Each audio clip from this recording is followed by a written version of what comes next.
मेरे प्रिय विद्यार्थी, मैं आप लोगों को आज आर्टिकल 46 पढ़ाऊंगा।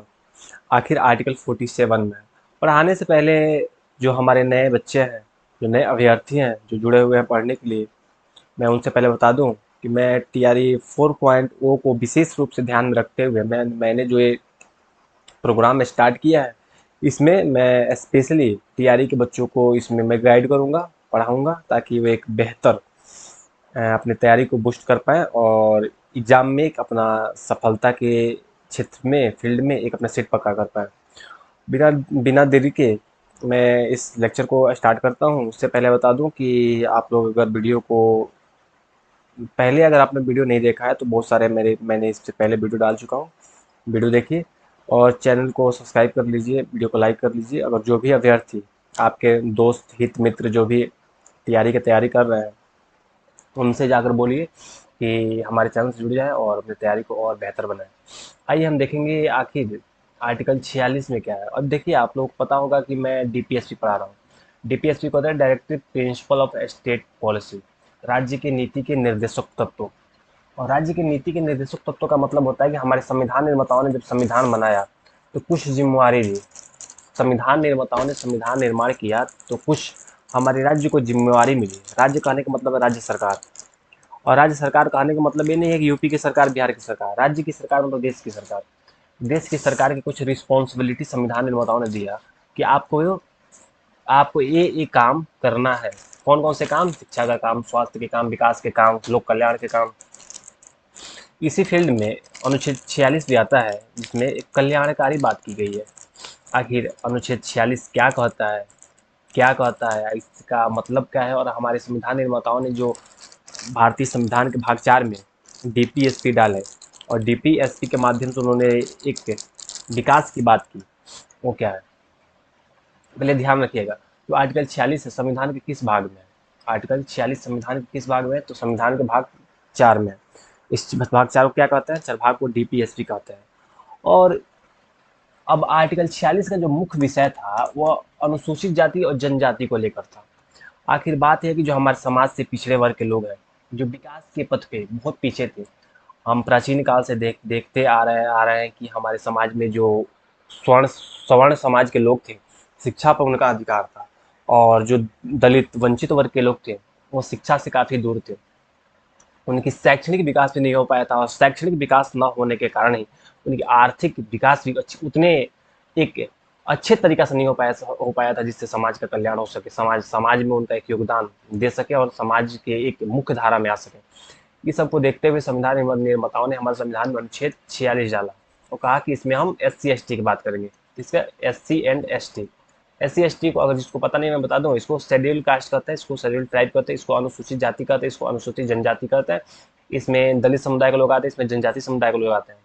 ठीक है, तो वही बात की गई है। इनकी शिक्षा की बात की गई है, कमजोर वर्गों को सामाजिक न्याय दिलाने की बात की गई है और राज्य पर विशेष दायित्व की बात की गई कि राज्य का दायित्व है कि जो हमारे समाज के वंचित वर्ग के लोग हैं, कमजोर वर्ग के लोग हैं, उनकी सहायता की जाए। सीधी सीधी बात है कि जो SC ST समुदाय के लोग हैं, उनके हित को ध्यान में रखकर यह अनुच्छेद संविधान निर्माताओं ने संविधान में डाला कि जो सामाजिक रूप से, आर्थिक रूप से जो पिछड़े हैं, उनको कैसे समाज में एक उच्च कोटि के श्रेणी में लाकर उनको रखा जाए ताकि उनका विकास हो सके। जो आर्टिकल 36 से 51 तक डीपीएसपी है, सामाजिक न्याय की बात करता है और नीति निर्माण का आधार है। इस सब मैं आपको बता चुका हूँ बैकग्राउंड में। SC ST एवं कमजोर वर्गों के लिए प्रावधान। देखिए, आखिर जो हमारे संविधान का अनुच्छेद 46 था, उससे जुड़ा हुआ कुछ और हमारे संविधान में आर्टिकल है जो इसको इससे जुड़ा हुआ है, क्योंकि आर्टिकल 46 तो राज्य को ये निर्देश देता है कि आप ऐसे काम करो कि हमारे देश में SC ST के, कमजोर वर्ग के लोगों का विकास हो सके। लेकिन इसको इम्प्लीमेंट करने के लिए संविधान में जो एक आर्टिकल है, आर्टिकल 342, उसमें संवैधानिक परिभाषा अनुच्छेद 341 और 42 में दिया गया है।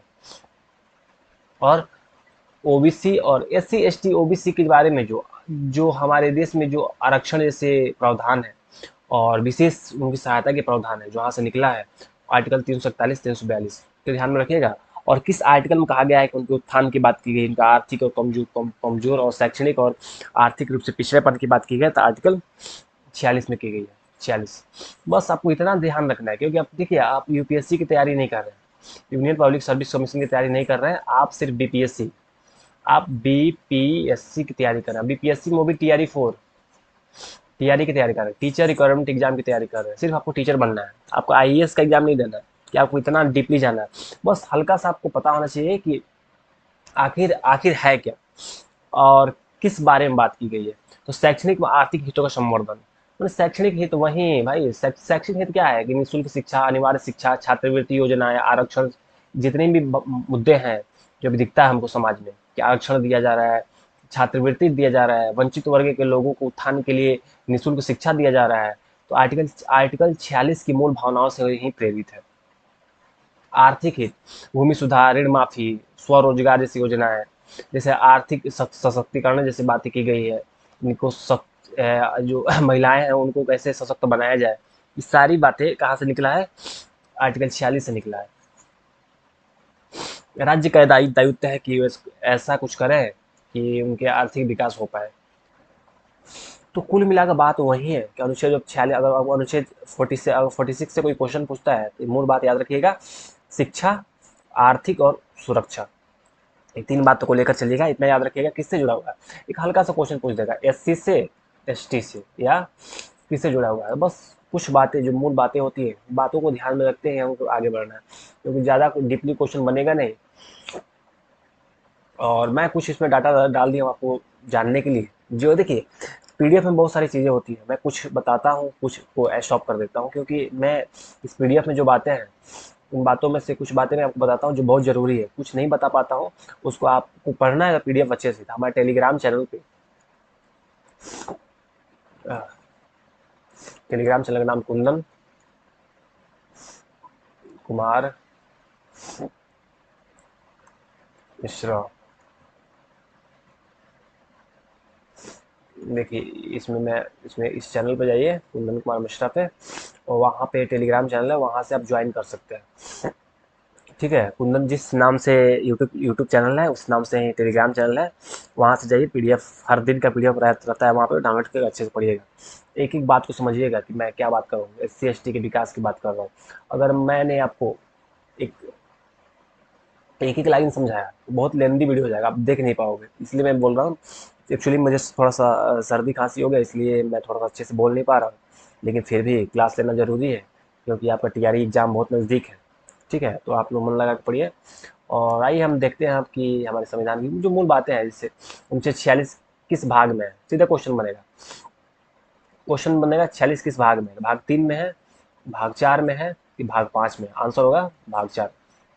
अनुच्छेद 46 किससे संबंधित है, मौलिक अधिकार से, संघ सूची से, या डीपीएसपी से। अनुच्छेद 46 में किन वर्गों का उल्लेख किया गया है, एससी एसटी वर्ग, ओबीसी वर्ग और सभी नागरिक वर्ग, नहीं मैक्सिमम एससी एसटी कमजोर वर्गों की बात की गई है। डीपीएसपी के अनुसार राज्य का दायित्व क्या है, शैक्षणिक, आर्थिक और सुरक्षा, बहुत मूल बातें हैं, आपको ध्यान रखनी है, इसी को लेकर चलना है, क्योंकि इससे ज़्यादा मैं आपको बताने वाला नहीं हूँ, मैं कुछ क्वेश्चन भी डाल रखा हूँ, आपको आपको थोड़ा सा पता होना चाहिए क्वेश्चन क्या, जैसे अनुच्छेद 5 नंबर क्वेश्चन, अनुच्छेद 46 न्यायालय में परिवर्तनीय है, क्वेश्चन मार्क है या नहीं है, नहीं है। एस सी एस टी अत्याचार अधिनियम किस वर्ष बनाया गया, बताओ भाई, एस सी एस टी अत्याचार अधिनियम किस वर्ष बनाया गया, 1989 में बनाया गया। ध्यान रखिएगा, ये सब क्वेश्चन रिपीटेड है, किसी ना किसी एग्जाम में क्वेश्चन रिपीट किया हुआ है, इसलिए मैं डाल रखा हूँ कि आपकी इस टॉपिक से कितने क्वेश्चन बन सकते हैं, इसको डाल रखा हूँ।